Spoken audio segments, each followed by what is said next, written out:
કોઈને પણ પૂછશો કે તેમની પ્રિય વાનગી કઈ છે તો તેમનો જવાબ હશે પાણીપુરી. પાણીપુરી તમામ લોકોની પ્રિય વાનગી હોય છે.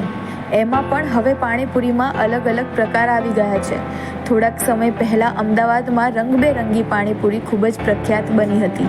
તો અત્યારે ગરમીનો મોસમ ચાલી રહ્યો છે અને બરફ ખાવાના શોખીન લોકોને હવે અમદાવાદમાં મળી રહેશે બરફની પાણીપુરી.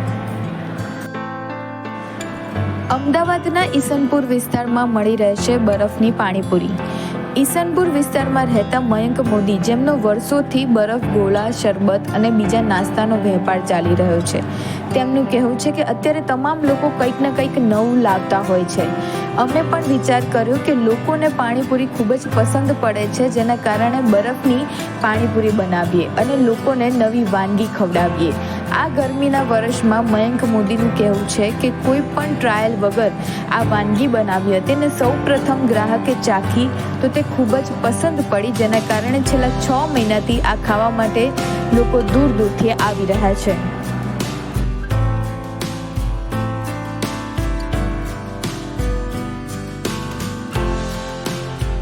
અહીંયા સિઝનેબલ તરીકે 20 વર્ષથી ચાલતું આવ્યું છે. બરફ ગોળાનું, ફટાકડાનું, હોલસેલનું છે અને નાસ્તામાં, ફાસ્ટફૂડમાં લાઈવ ઢોકળા, લાઈવ ઇડલીનું કામકાજ છે. જે નાસ્તાનું 24 કલાક ચાલુ રહેતું હોય છે. બરફ ગોળાનું છેલ્લા 30 વર્ષથી ચાલે છે અહીંયા સિઝનેબલના નામ. અવારનવાર નવું લાવતા જ હોય છે. મેંગોલોલી ડીશ છે, સ્ટ્રોબેરી ડીશ છે, તો પછી આપણે પકોડીનું ચાલતું હતું. અત્યારે તો પકોડીનું છેલ્લા 6 મહિનાથી ચાલુ કર્યું. એ રોજનું 50-60 ડીશ જેવું અત્યારે સેલિંગ છે.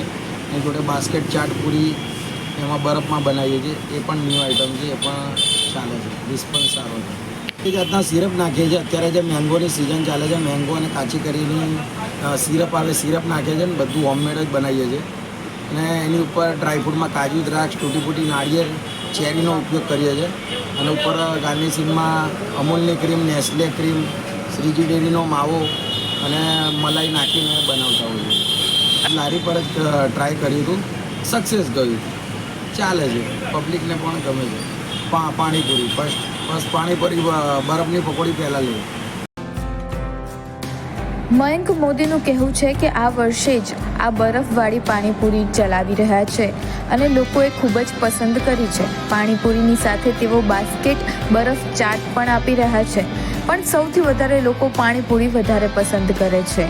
મયંક મોદીનું કહેવું છે કે અમદાવાદના લોકોને અલગ અલગ સ્વાદ ચાખવાનો અને ખાવાનો શોખ હોય છે, જેના કારણે આ વર્ષે આ બરફવાળી પાણીપુરીને ખૂબ જ પ્રેમ મળ્યો છે અને લોકો તેને ખાવા માટે આવે છે. આગળ પણ એ જ સ્વપ્ન છે કે આ જ રીતે અલગ અલગ વાનગીઓ બરફમાં લાવતા રહીએ અને લોકોને અલગ અલગ સ્વાદ ખવડાવતા રહીએ.